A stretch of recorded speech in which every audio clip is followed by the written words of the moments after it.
নেতাকে লক্ষ্য করে ছোড়া হলো ডিম। সিউড়িতে গ্রেফতার তৃণমূল নেতা পবিত্র দাস।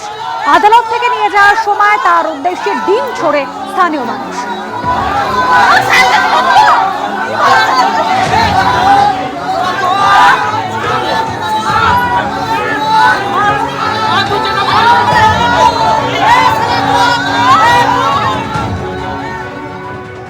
হুমকি, সন্ত্রাস ও আত্মহত্যায় প্ররোচনা দেওয়ার অভিযোগ। পাণ্ডবেশ্বরে গ্রেপ্তার নিত্যানন্দ অধিকারী নামে এক তৃণমূল নেতা।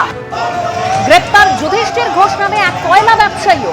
ধৃতদের আদালতে নিয়ে যাওয়ার পথে বিক্ষোভ দেখান স্থানীয়রা। ছোড়া হয় ডিম, দেওয়া হয় চোর চোর স্লোগান।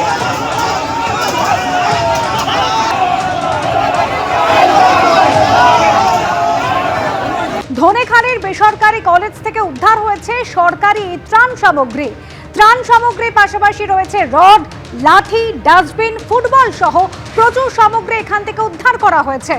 ধনেখালির প্রাক্তন বিধায়ক রমেন্দ্র সিংহ রায় সহ 18 জনের বিরুদ্ধে অভিযোগ দায়ের করা হয়েছে।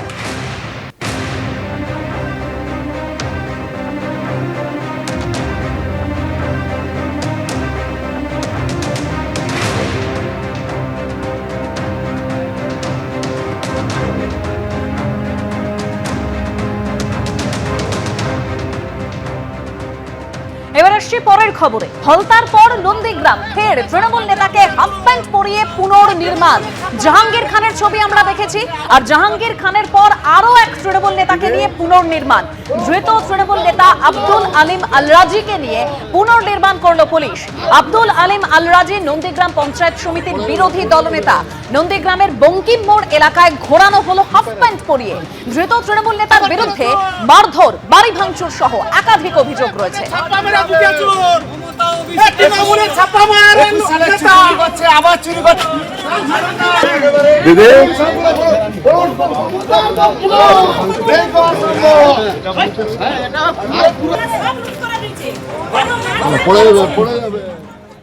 মন সান্ত্বনা, ওকে ঘুরিলে কি আমাদের মন সান্ত্বনা হয়ে যাবে? আমরা যে জিনিস ক্ষতি করতে সে জিনিস আমাদের বাড়িতে পৌঁছে দাও তো। আমাদের তো গয়নাকাটি সব তো চুরি করেছে, কিছু নেই। তাহলে আমাদের সে গয়নাকাটি ফেরত দিবে? দাও, ফেরত দাও দেখি। আমরা তো দিন মজুরি, আমরা তো খাটলে আমরা খাই। আমরা তো পার্টিগত ব্যাপারে তো আমরা ঘুরে খাই না, 1 টাকা মেরে ঝেড়ে খাই না। তাও মিটিং মিছিল আমরা তো যাই না। তাহলে আমাদের কেন গরিব মানুষের আমাদের এখানে এরকম সর্বনাশ করেছে? এবিপি আনন্দ এগিয়ে থাকে, এগিয়ে রাখে।